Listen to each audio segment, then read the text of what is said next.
Hello, everybody. Welcome. Good evening. I think everybody's in. I think we're just locking you in about now. My name is Professor Dan Hill. I'm the Director of Melbourne School of Design here in the Faculty of Architecture, Building and Planning at the University of Melbourne. Thanks for coming tonight, particularly on such an interesting example of climatic architecture outside today. We're going to hear a lot more about that in a moment. Before we get going, I'd like to acknowledge the traditional owners of the unceded land on which we work, learn and live, the Wurundjeri, Woiwurrung and Bunurong peoples here at the Parkville campus. Also elsewhere across the university, the Yorta Yorta Nation, the Dja Dja Wurrung people across all of our varied campuses. And I want to pay respect to elders past, present and future, acknowledge the importance of Indigenous knowledge in the academy. That's the rather formal university version of the acknowledgements. Perhaps more personally, the lecture we're about to hear tonight from the esteemed architect Philippe Rahm concerns questions of conditions, flows, materials, systems, interactions, highly variable environments.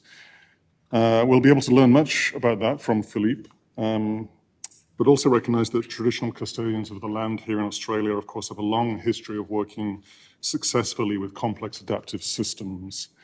And our role as an institution, in a way, is to create, in this case, settings in which we encounter the cutting-edge ideas of practitioners and researchers like Philippe, as well as the cutting-edge ideas of cultural practices like caring for country, which have been present here for over 60,000 years. And there may even indeed be some interesting, powerful, and meaningful crossovers between these multiple knowledge systems in this world of many worlds.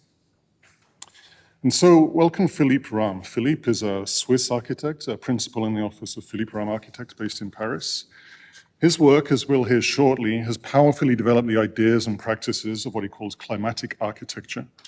I won't read out the full bio, as you can look him up online and you'll find lots of information about him there, but his recent work includes the first prize for the Farini competition in Milan in 2019, Central Park in Taichung, Taiwan in 2020, an exhibition architecture for Luma Foundation in Arles in France. He has held professorships at Harvard GSD, Cornell and Columbia, where Philippe is currently the Dean's Visiting Associate Professor, and is a tenured associate professor at the National Superior School of Architecture in Versailles, France. In 2020, he was the curator of the exhibition Natural History of Architecture at the Pavillon de l'Arsenal in Paris, and Philippe's work is the subject of a beautiful new monograph, Climatic Architecture, which is just out on ACTA, and is being launched here in Melbourne at Collingwood Yards on Thursday evening, so go along to that. Philippe is here as our first Robert Garland Treseder Fellow for 2024. We actually have another one shortly, which I'll announce at the end. And I want to thank Robert Treseder, who's here tonight, in particular for the generous initial gift to the university that has helped us set up this fellowship. So thank you, Bob, for enabling us to bring people like Philippe out to meet students and staff and practitioners and public alike. Philippe and I worked very briefly together about 15 years ago on the design of an experimental building for the IBA in Hamburg, which never happened, as with many of my projects, not his. But it meant that I started looking out for his work ever since we had that interaction. And his emphasis on systems and culture is precisely the design that I think we need now and next. As you'll see, despite concerning fluidity and variation, Philippe's work indicates that it's possible to sense and communicate through drawings and diagrams and other representations the complex adaptive systems that we all inhabit. The work is extraordinarily beautiful, but perhaps more importantly, as diagrams, they convey movement, material conditions, flows, the possibility of an environment that is not well tempered by fossil fuels, which has otherwise been the empty dead end of perhaps much architecture over the last few decades. From a related angle of embodied carbon, here at MSD, our researchers are working on an Australian version of the Danish reduction roadmap, which tells us that we need something like a 95 to 98% drop in embodied carbon, as in kilograms of CO2 per square meter for new buildings, to stay within Australia's carbon budget under planetary conditions under the Paris Agreement that we've all signed up to. So we cannot build buildings business as usual, housing targets or not. As the 2023 Treseder Fellow Indy Johar said, a 90% shift is not just an incremental system upgrade, but it's a new industry, entirely new practices. And Philippe's work, by shifting the question of architecture back to its foundations, or even beyond its foundations, in fact, gives us a picture of what that might look like. He completely reframes the language, visual and otherwise, of architecture around climate, and thus convection rather than perspective, thermal effusivity rather than elevation, thermography rather than photography. As Philippe points out, we previously addressing these challenges of climatic architecture by ignoring them, by using air conditioning to, say, solve the problem of climate in buildings. And as Timothy Morton says, air conditioning is just, quote, channeling vector flows of bad air somewhere else, moving some kind of pollution around within a system. Philippe's work does not wring its hands about this, though, but progressively and powerfully indicates pathways forward. You'll see diagrams and drawings and photos and films, no doubt, but to read them as traditional architectural representation would be to miss the point. Just as we recognize a building is an assemblage of materials at any one time, and those materials existed before and they will exist after, the building is just a moment in these material flows, so Philippe says the origin of architecture itself is climatic. So thanks again to the Robert Garland Treseder Fellowship for allowing us to bring you here, Philippe, tonight. And thank you, Philippe, for coming all this way and sharing your thinking and practice with us all. And over to you, Philippe. Philippe Rahm.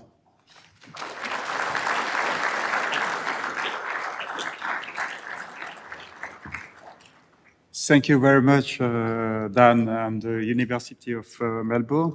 Thank you, Robert Treseder, for this invitation. It's a fantastic trip for me to come here and to be in, because before that I was in Singapore and Thailand. So for me, it's quite important to discover the hot area of the planet, because it will be this type of climate that we will have in Paris in 50 years. So we have to learn a lot about that type of climate.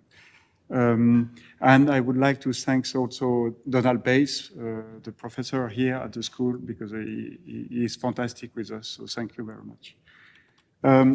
I will start immediately about this idea of physiology and climate.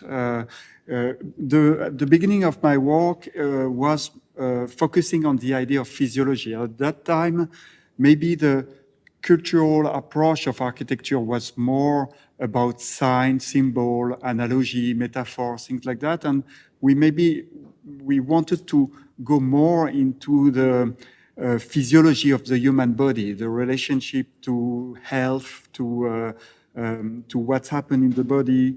And in 2022, we were selected for the Swiss Pavilion in Venice. We have represented Switzerland for the Swiss Pavilion. We have published this book with my former associate, Physiological Architecture. And at that moment, we were saying that space is not abstract, it's not empty. Light, air, temperature, humidity are atmospheric pollutants are material of the space. So we have not to think only about black and white on the paper, but to think that the white in reality is also a kind of black material, of gray material. So we were starting to analyze this, the space itself as a material and to compose with that. So the Swiss Pavilion was called the Hormonarium, and the idea was to design not for the visual, but through the under the skin, if we want, and to show that when we are in a space, we have a physiological relations to the space. So it was more to talk to the hormonal system of the human body than the cultural system, to talk about physiology of the human body. And at that moment, there is this idea of the melatonin. It's the hormone that is produced during the night. So it's related to when we sleep. And during the day, you receive the light, it blocks the melatonin, and so you have no more melatonin secretion inside the blood. And this is related to the quantity of light. We know that more we have light, more it blocks the melatonin. And so this was a first point to challenge the idea of light. It's a traditional element of architecture to say that light is not only an abstract decorative element, but it also have a physiological relationship to the body. And then we challenge another element, the air, the space itself, to say, depending on what is the chemical composition of the air. And if you have more or less oxygen inside, the human body responds to that by producing erythropoietin. This is another hormone that is when you go in altitude in the mountain, you have a lot of erythropoietin production. And so it's EPO, so it's multiplied the red cell, the red cell inside the blood. And so this is another reaction of the human body. So at the end, we produce this space that was nothing really to see, but you have this strong light that was blocking the melatonin, and we decrease the level of oxygen inside from 21% to 14.5%. So in reality, it was like reproducing the climate of high mountain at 3,000 altitude in the mountain in Switzerland, but not as a narrative, but more like a real building of the atmosphere of that. So the light was like a glacier light, you know, very strong, 10,000 lux. So it was at that time the intensity of light for blocking the melatonin.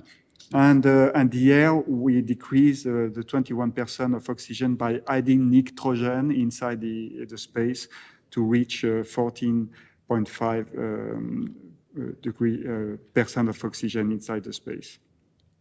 So this is where I start to be interested into the atmosphere, to say architecture is also about the design of the space of the atmosphere. And I want to show a project that came from that. It's a melatonin cafe we have built in Taiwan. This is a project we were thinking to do that since many years. And before, when we did in 2000 this hormonarium for Venice, the knowledge was not so strong than today. Today we know that this is the blue wavelength that is blocking the melatonin, and the yellow wavelengths have no effect on the melatonin. So it's why on your smartphone you can have this yellow light during the night, you know, it blocks the blue light. So this is something that is now very well known, but when we start to talk about that in 2000, you know, it was quite strange to discuss about this type of topic. So this is you can see here the maximum of light of the wavelengths to block the melatonin. So it means it's like if you have blue light, it's like a day, and if you have yellow light, you know, you still have secretion of melatonin, so you can sleep. So we propose in this cafe to make a kind of, not a space design, but a time design, to say, okay, we will travel in time by moving in the space. So we can go in the night, a kind of perpetual night. We can move to perpetual day and move to a day that is turning from day and night, like that.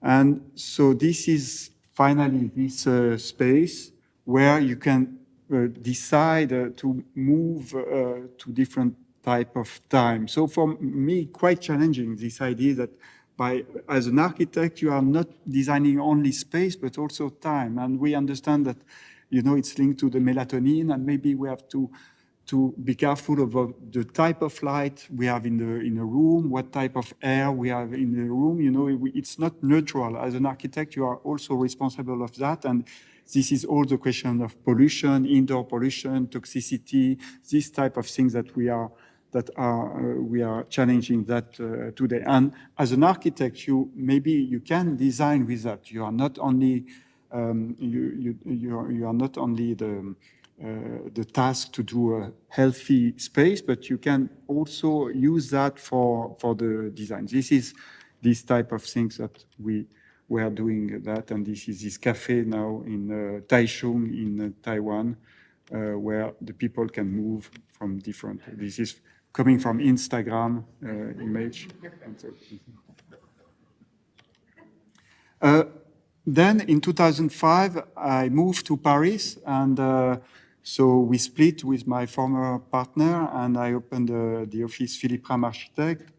And And this book that was published in November, last November, is quite, I'm very happy with this book.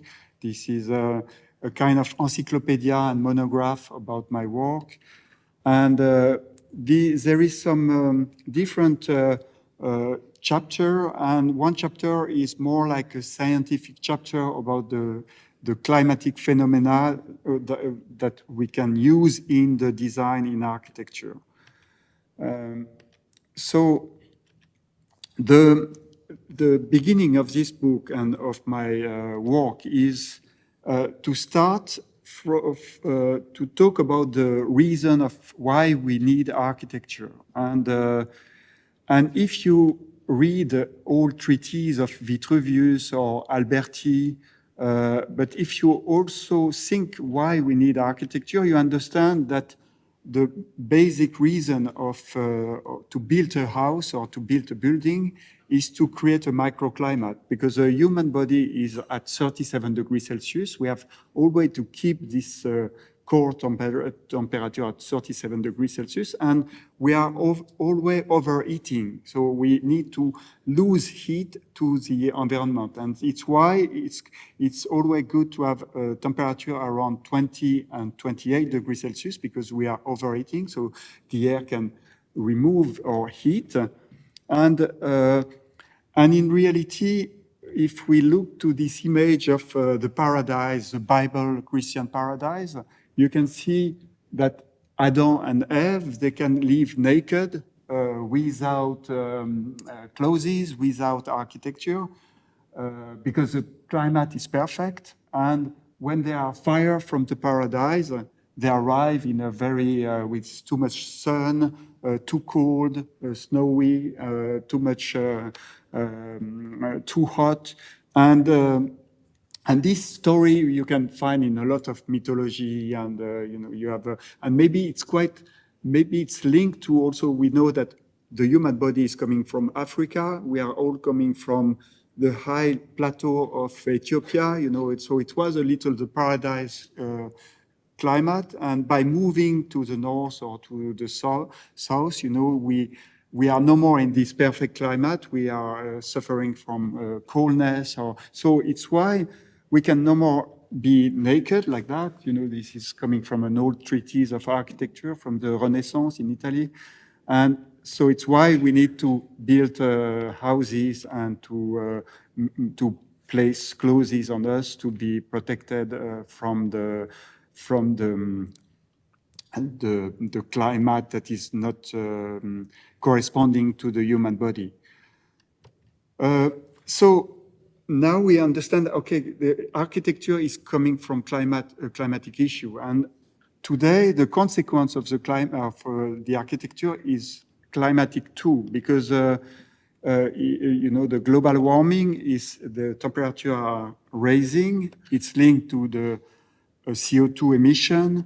The CO2 emission, this is what's happened during the day. The planet receives heat coming from the sun, and during the night, the Earth remits infrared to the universe. But the CO2 is opaque for the infrared coming from the Earth, so it starts to become too hot there. So this is the CO2 that is provoking the global warming, and if we look where are the emissions of CO2, we see that 39% of the CO2 emission are coming from the building. So it's mean that the architects are responsible of the global warming in a very large way, or field of competence. So now we know that the emissions are coming from the you know, the heating, cooling, but also from the material. So this is where we have to reduce the emission of CO2 by the building. So my point of view is to say, if the cause of architecture is climatic and the consequence is climatic, why the tools for designing are not climatic? Why we are talking about square, rectangle, triangle, or geometry or metaphor or narrative? Why we cannot say convection is a new perspective, or conduction is a new metaphor, to change the language and to start to design immediately with the climate as means for doing the project. So in the book, it's like that. It's a catalog of these different phenomena, and we want to understand these different phenomena in order to be able for designing. So I will present different projects based on these different phenomena. So first is thermal effusivity. Thermal effusivity, this is the capacity when you touch materials, if there is different material at the same temperature in the same room, if you touch marble, for example, you feel it very cold. Or if you touch wool, you feel that warm. In reality, the two materials have the same temperature, but the thermal effusivity is different. Marble have high thermal effusivity, so it means that if you touch marble, you are losing heat to the marble and very quickly. So the marble is really cooling the human body. It's not just a sensation. It's really a way of cooling the body by touching the marble. And so each material has a thermal effusivity coefficient. So for this project, it's a competition we have won in Paris for the Maison de la Radio, the house of radio, national radio. This is an existing building, and the competition was about this part in the central part that is transformed into a public space, like a public plaza with a theater, with a cafe, and a bookstore and some other things there, and it's called like the Agora of Radio France. And for that project, we start to imagine where will be the cafe in this project. So this is a plan, and we made an analysis of the light, during all the year. And we can see that where it's red, there is a lot of light very often.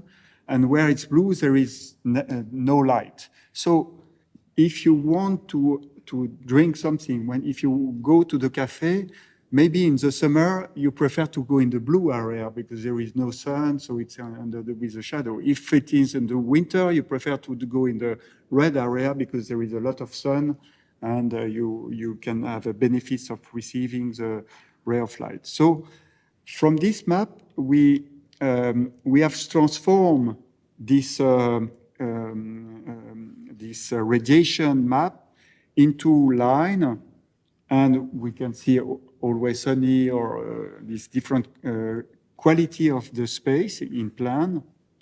And then we start to place the program according to that, and to map to transform this line of the light into line of different materials. So where it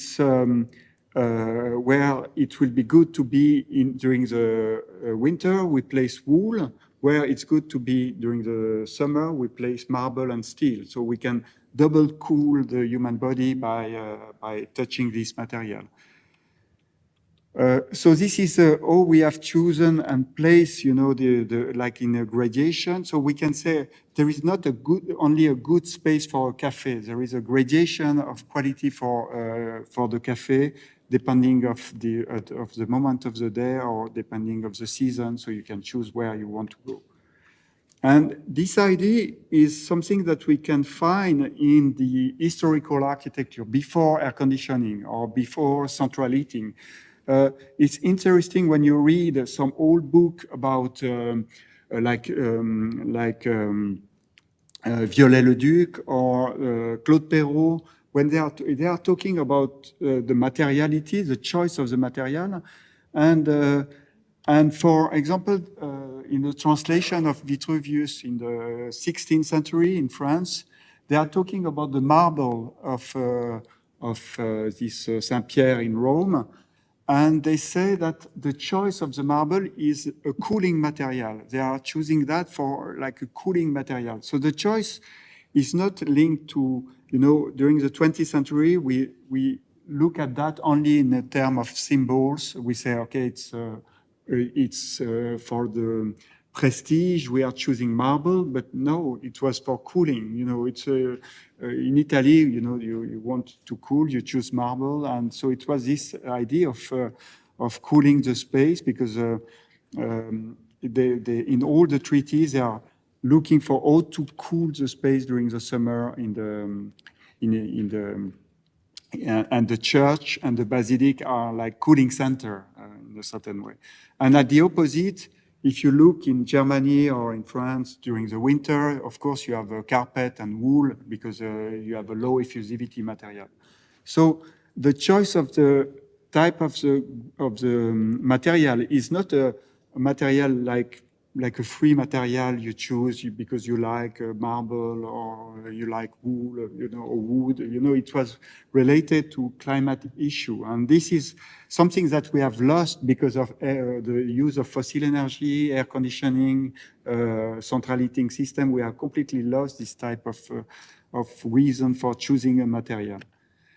So this is what we are doing in this project. We are choosing gradation from the wool to the wood to rubber, and then we arrive to the marble, stone, and then we have steel at the end. So you can decide if you are too hot, you decide to go there. If you are too cold, you go another way. You can move in the space according to your own desire or the moment of the day. Now I will talk about another topic, convection. Convection is interesting. This is the hot air is always moving up and the cold air is going down. And convection is also linked to, when you want to cool, if it is windy, it's cooled more quickly than if there is no wind. So this is the exchange between the skin and the air. And very often, this is in France or in Switzerland, for example, we are losing a lot of energy because when it's cold, you turn the radiator in the winter, you want to be hot, to be warm, but all the hot air go under the ceiling and it's still cold on the foot level. So you are losing a lot of energy there. But at the opposite, you can use convection for cooling. And it was a method of cooling before air conditioning. So the Villa Rotonda from Palladio is quite interesting because me as a student, I only heard about this house from a very esoteric point of view. It was about proportion, the beauty of the perfection of the square and the round. But when you read Palladio, he's not talking about that. He says the south is down, so this is on north hemisphere. So the sun is going like that, from east to west. And so in the winter, you are looking for heat. So you go, he proposed to give you 2 rooms. You can go in this room the morning, so you receive the sun here from here, and the afternoon you can go there and you receive all the heat from the sunlight. But in the summer, it's too hot, so he proposed the same room here for the winter. So this is, you can go here in the morning, so you don't receive any type of sunlight, and you can go here during the afternoon. So you are protected you are always in the shadow. And then, of course, he proposed portico to block the sunlight that can come inside the space. And he raised the house by creating a kind of geothermal cooling by introducing from the underground the air. So the hot air can be cooled in the underground. And then it's arrived in the middle of the space. So it's like a cold air fontaine. I will see from where. And then the hot air can go out. And the idea of having a dome, it came from the Pantheon in Rome, from the Roman Empire. And the hole is a way for letting the hot air going out, so if it is closed, so it's become more and more hot. So you open it and the hot air can move on. And so you keep the ground cold. And this is the stone where the cold air arrive.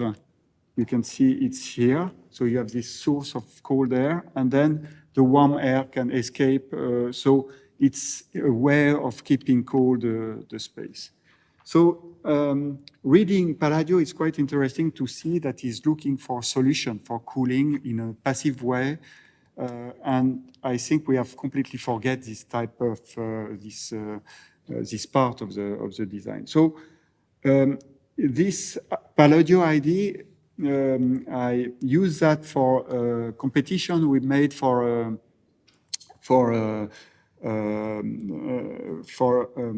building for the University of Lausanne, and the project is here. So it's a small footprint with photovoltaic on the roof. So this is quite common today.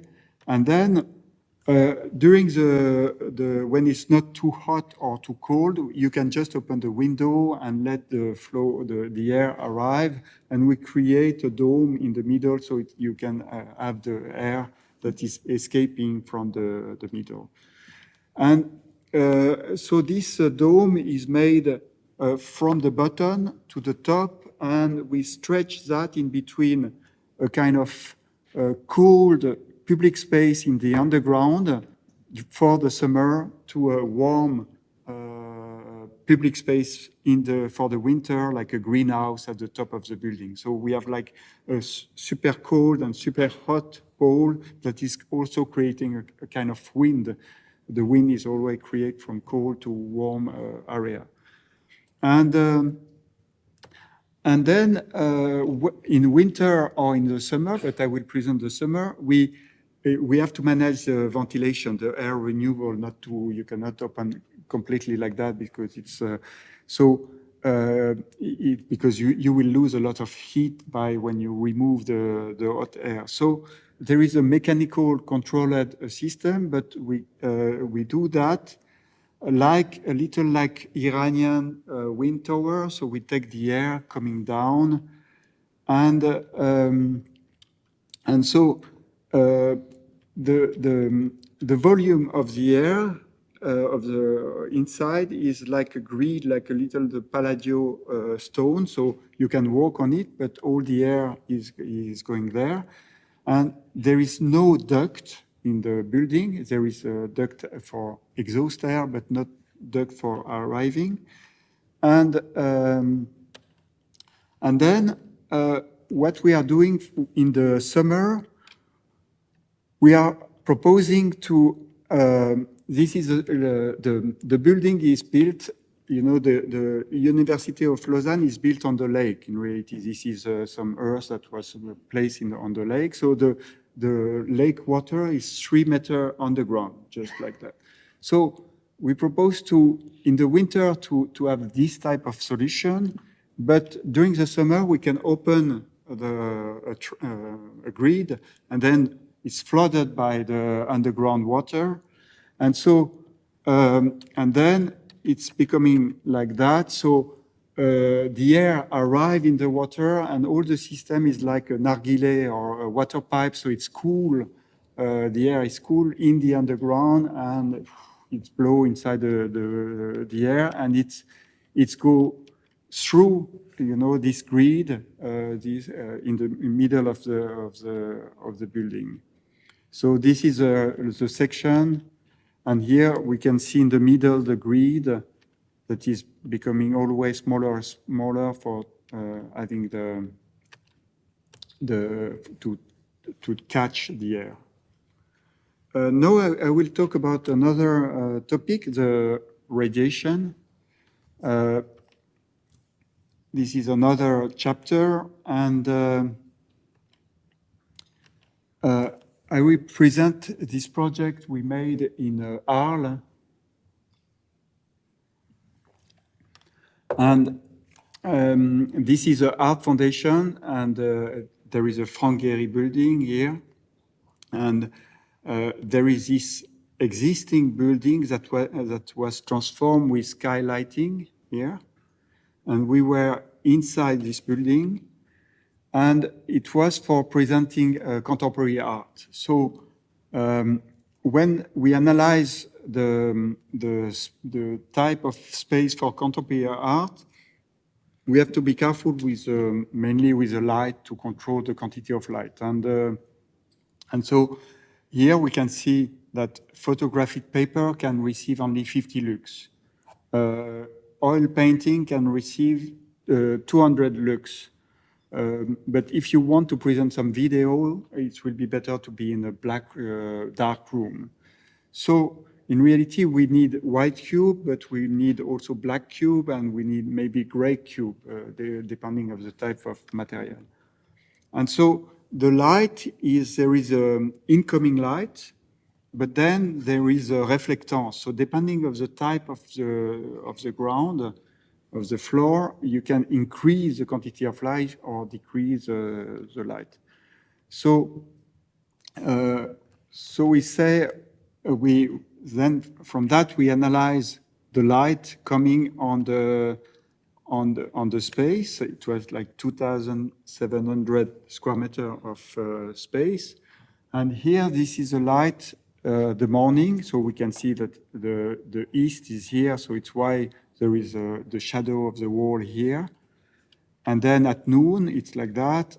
And in the afternoon, it's like that.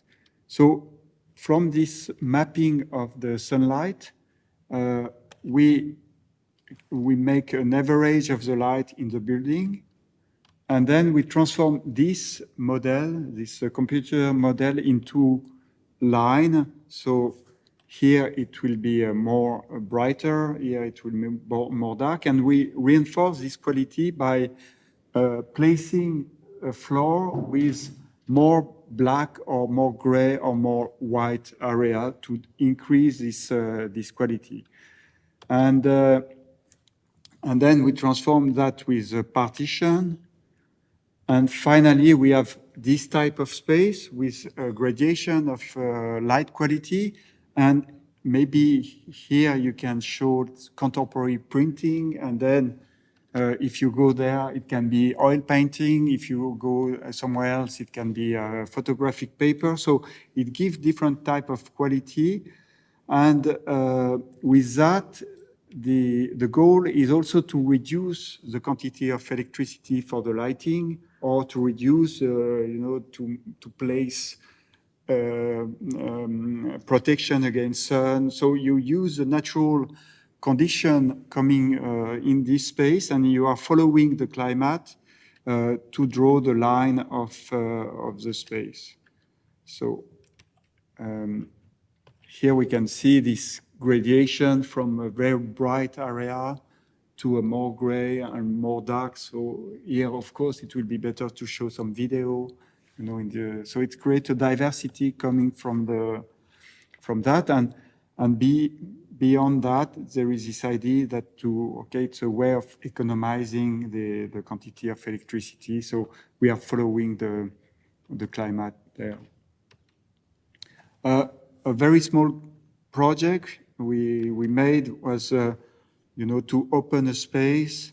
It's quite conventional in a certain way. We are analyzing the shadow in winter, the shadow in the summer, and we are placing the roof in order to.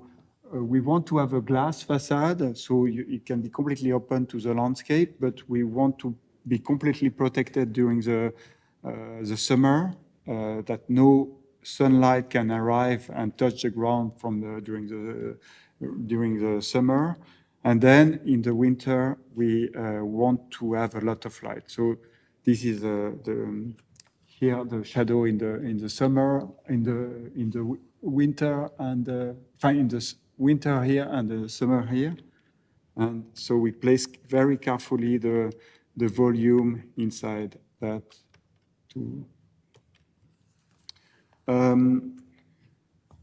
Now, I want to present one part of the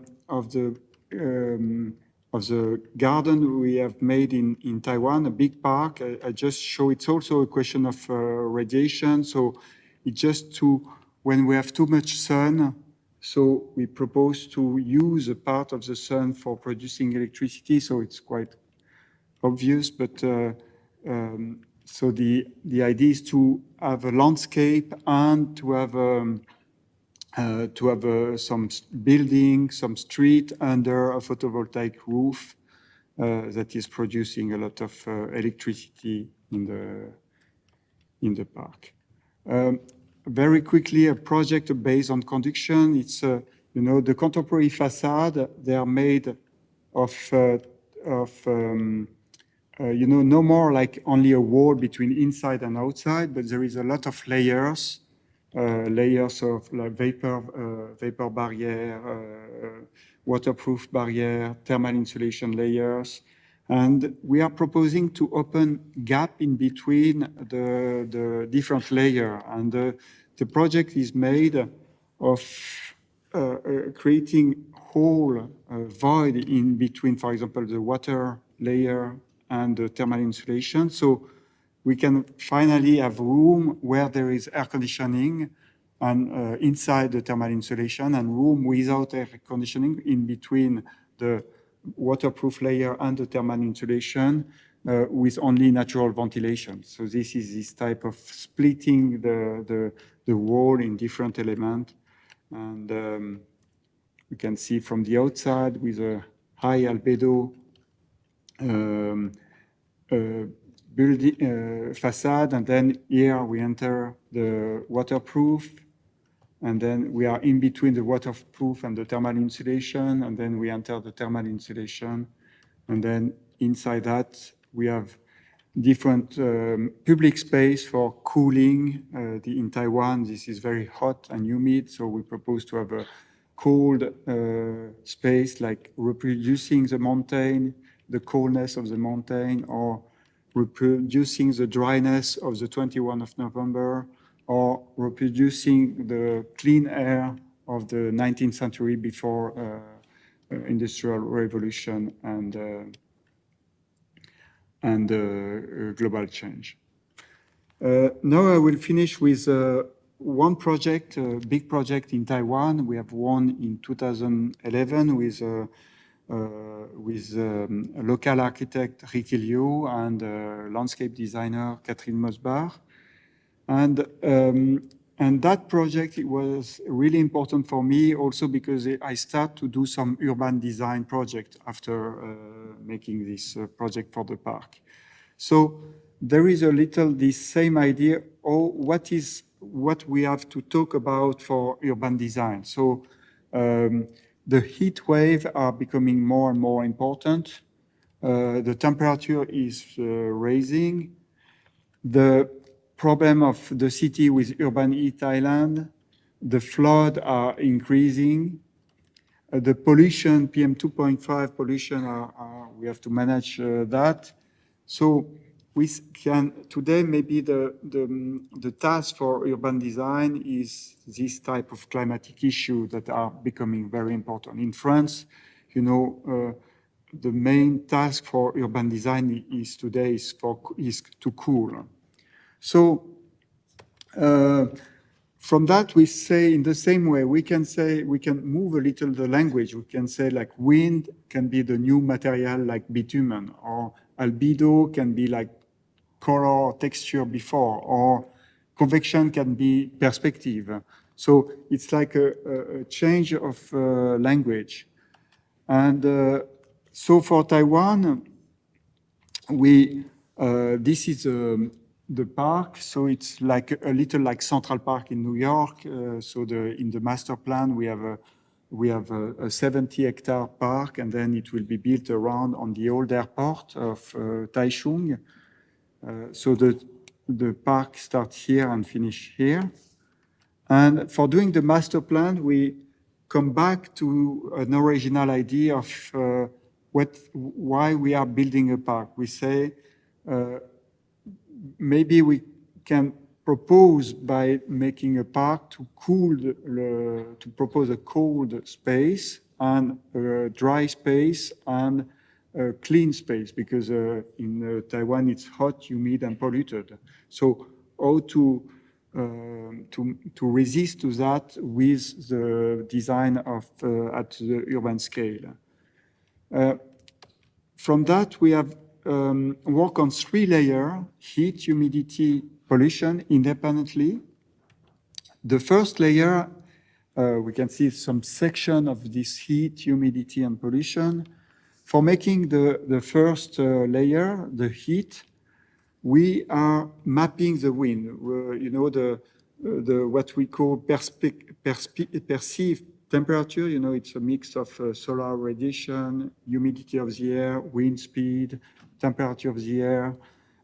So in Taiwan, here in this park, the only element that is not the same everywhere is the wind. You have a wind that is sometimes very strong in this area. So it's stronger where it's red, lower where it's blue.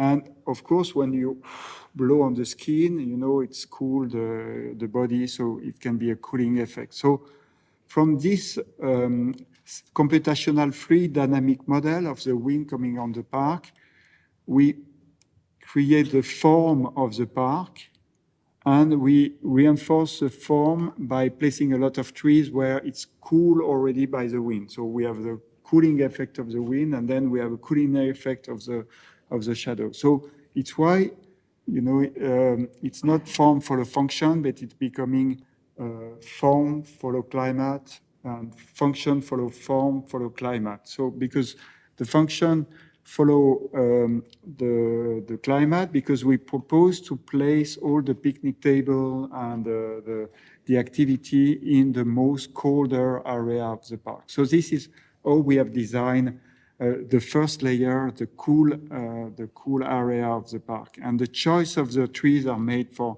reinforcing the cooling effect of the shadow of the trees with a lot of leaf, and also with ground that is evaporating, that is creating a lot of evaporation. Then we have one layer about water. So it's both for where it's more dry, you know, you can sweat more, so you can cool yourself better. And also this layer is about managing the rain that is coming from the surrounding new district. So everything will be managed.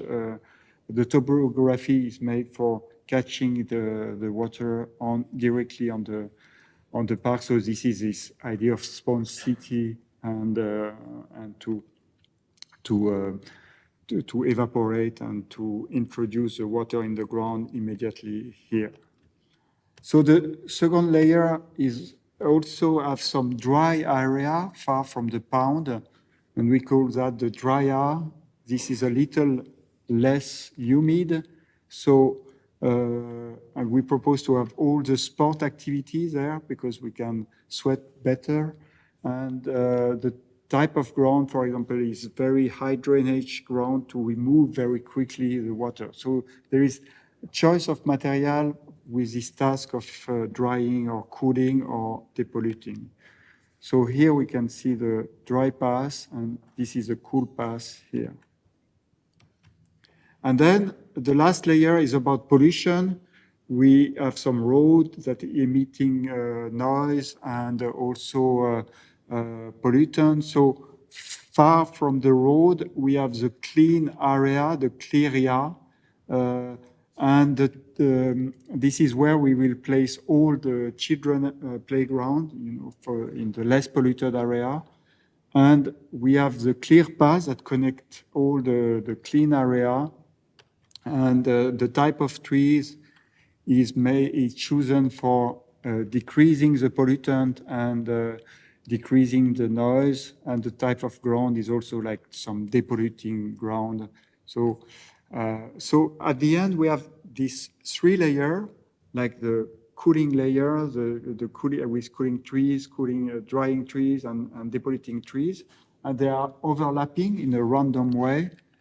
And it's produced a diversity of microclimates. So here it can be cool, humid, polluted, but here it will be cool, dry, clean. So you can move where you want according to the moment of the day. You can, if it is super hot, you will go to the most colder area. If it is cold in December at 6 p.m., maybe it would be better to go in a more hot area in the park. So this is and then we have this pass, these three type of pass. So this is a pass where there is always shadow, and here it's less polluted, less noisy. So you have a diversity of parcours. So this is some view of the park with some old and new photo, but this was during the construction. We have different pavilion.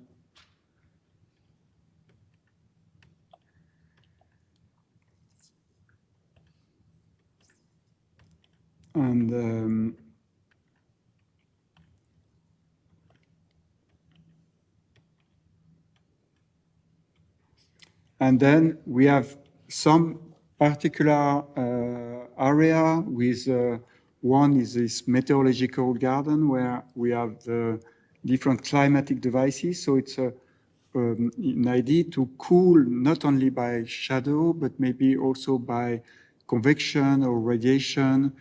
So to test some different quality of cooling. So for example, the anticyclone is like a cooling by the underground. So we go with the air down to the ground and then it go out. So there is some duct in that is, and this is a geothermal cooling, and then the air arrive and it blow on the site. So we made some model to calculate the quantity of air that is blow, and then we have this type of pavilion that is here, like that. We have some evaporative cooling, like that. So it's by a mist, creating a mist of like a fountain in Italy or in Spain or in Morocco. We have this type. And this is cooling by radiation. So this is very subtle by choosing the low energy part of the visible wavelengths that is more the purple. So this is like, okay, we remove all the other, we keep the where there is less energy, and we keep only this light there. And to finish, the park have every 50 meters, we have a sensor that is measuring in real time the heat, the humidity, the pollution. You can see the sensor, and then all the information go to the computer and it creates an index. So in real time, you can see where it's more hot or more cold, more humid or less humid, more polluted or less humid, less polluted. And then you have an application where you can open and then see on the where you are and see where if you are looking for coolness, you can move to a cold area, or if you are looking for some different quality. So you have this type of information on real time. So this is a way of moving inside the park. So I will finish now. I think if you have, I thank you. I thank you, everybody. Thank you.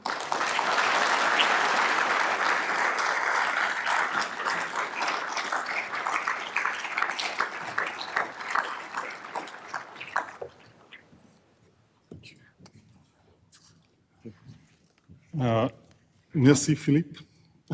Thank you for that tour de force through your work, and such fantastic work as well. And as you said, in a funny way, we can learn a lot about being on the hottest, driest continent here, but about from some of these projects in Taiwan and Europe as well. So it's fascinating to see this work coming together and the fusing together, in particular, this multidisciplinary, multi-perspective approach of design and architecture and technology and science all fused together in place. So thank you so much for that. And thanks to everybody else for coming as well. We don't, I'm afraid, have time for questions because we have to whisk Philippe away somewhere. But thank you so much for coming out here tonight. I just want to end with a few thanks as well. So thanks, as I said, to Robert Treseder for making the fellowship happen in the first place.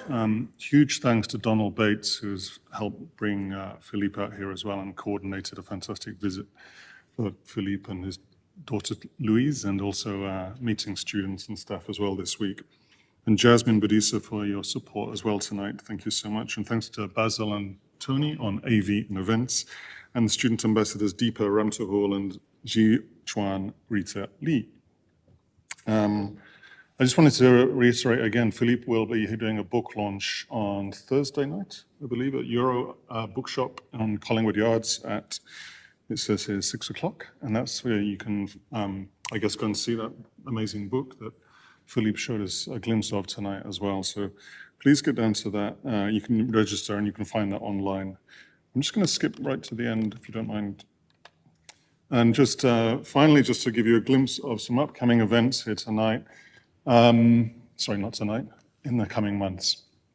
We've got an interesting bunch of speakers coming, including not even on this list, Leslie Locko, who'll be here on, I think, the 17th. And in particular, I'll pick out Zhu Tiantian from DNA Architecture in Beijing on the 1st of October for the Dean's Lecture Series. But you also see another amazing set of things that the John Andrews exhibition is on in the Dulux Gallery here. Projectoria is launched as well. That's with the AA Visiting School, which is it's the biggest visiting school in the world, I found out today. That's including Melbourne students as well. And then finally, the annual symposium, which is about climate action in cities. So very much building on the urban design scale, urban planning scale that Philippe ended with at the end. You can sign up via that QR code. I should have probably said that at the start. And or follow us on MSD Social. But other than that, thank you so much for coming out tonight. And let's say thanks once again to Philippe Rahm. Thank you.